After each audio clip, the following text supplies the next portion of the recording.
ভাবুন তো, আপনি এমন একজন মানুষ যার প্রতিটি পদক্ষেপ নজরদারিতে। পৃথিবীতে বিভিন্ন দেশের গোয়েন্দা সংস্থা আপনার গতিবিধি অনুসরণ করছে। আপনার শত্রুর সংখ্যা হাজার নয়, লাখ নয়, বরং গোটা বিশ্বের শক্তিশালী রাষ্ট্রগুলোর মধ্যে রয়েছেন এমন একজন মানুষ যারা আপনার অবস্থান জানতে চায়। এমন একজন মানুষ কিভাবে ঘুমায়, কিভাবে ভ্রমণ করে, কিভাবে প্রতিদিন বেঁচে থাকে।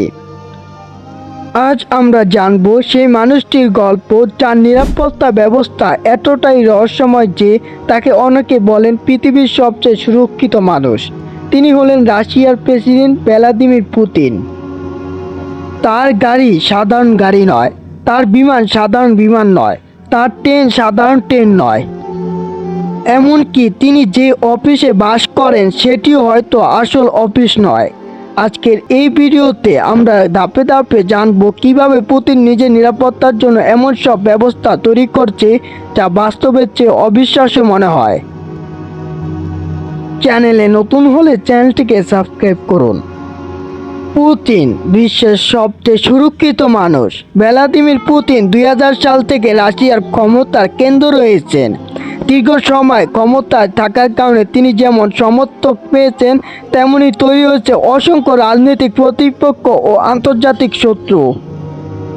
বিশেষ করে ইউক্রেন যুদ্ধের পর নিরাপত্তা নিয়ে উদ্বেগ আরও বেড়েছে বলে বিভিন্ন বিশ্লেষকের মনে করেন।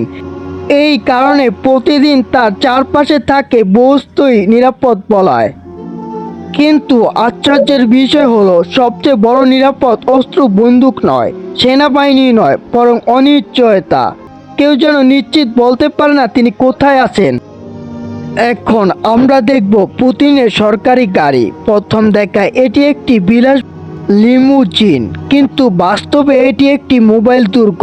ধরুন, পুতিনের গাড়ির উপর হঠাৎ সশস্ত্র হামলা হলো, চারদিকে থেকে গুলি ছোড়া হচ্ছে। সাধারণ গাড়ি কয়েক সেকেন্ডে টিকবে না, কিন্তু এই গাড়ি তৈরি করা হয়েছে এমন পরিস্থিতির জন্য।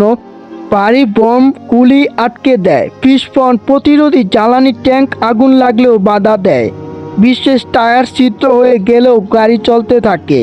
এমনকি ভেতরে রয়েছে আলাদা বাতাস পরিশোধ ব্যবস্থা, যাতে বিষাক্ত গ্যাসের আক্রমণ থেকেও যাত্রীকে রক্ষা করা যায়।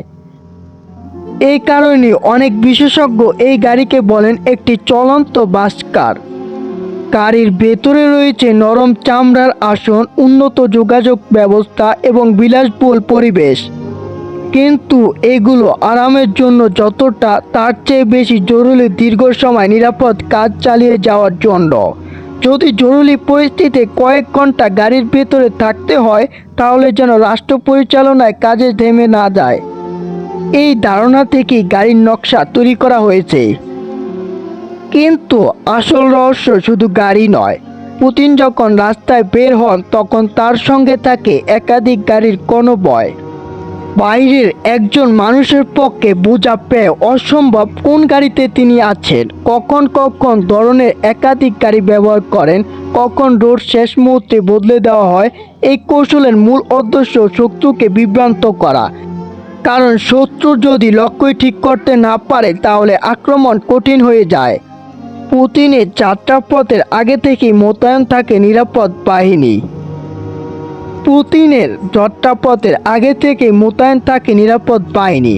সাত রাস্তার পাশ, গুরুত্বপূর্ণ ভবন, সব জায়গায় পর্যবেক্ষণ রাখা হয়। অনেক সময় সাধারণ মানুষ বুঝতেই পারে না যে কয়েক মিনিট পর এই রাস্তা দিয়ে বিশেষ অন্যতম ক্ষমতাধর নেতা যেতে চলছেন। পুরো এলাকা আগে থেকেই পরীক্ষা করা হয়। সন্দেহজনক কোনো বস্তু বা ব্যক্তি থাকলে তাৎক্ষণিক ব্যবস্থা নেওয়া হয়। ভাবুন, আপনি একটি আন্তর্জাতিক বিমানবন্দরে দাঁড়িয়ে আছেন। রানওয়ের একসঙ্গে দাঁড়িয়ে আছে আরও 4টি বিশাল প্রেসিডেন্সিয়াল বিমান। 4টি একই রঙের, 4টিতে একই পতাকা, 4টিতে একই কল সাইন ব্যবহার করা হচ্ছে। কিন্তু প্রশ্ন হলো, আসল বিমানে কে আছেন? যদি বিশ্বের সবচেয়ে শক্তিশালী গোয়েন্দা সংস্থাগুলো নিশ্চিতভাবে বলতে না পারে কোনটি ভ্লাদিমির পুতিন আছেন, তাহলে কোনো হামলাকারীর পক্ষে কি তা জানা সম্ভব? এই কারণে অনেকে পুতিনের আকাশপথের নিরাপত্তাকে বলেন দ্য ফ্লাইং ক্রেমলিন।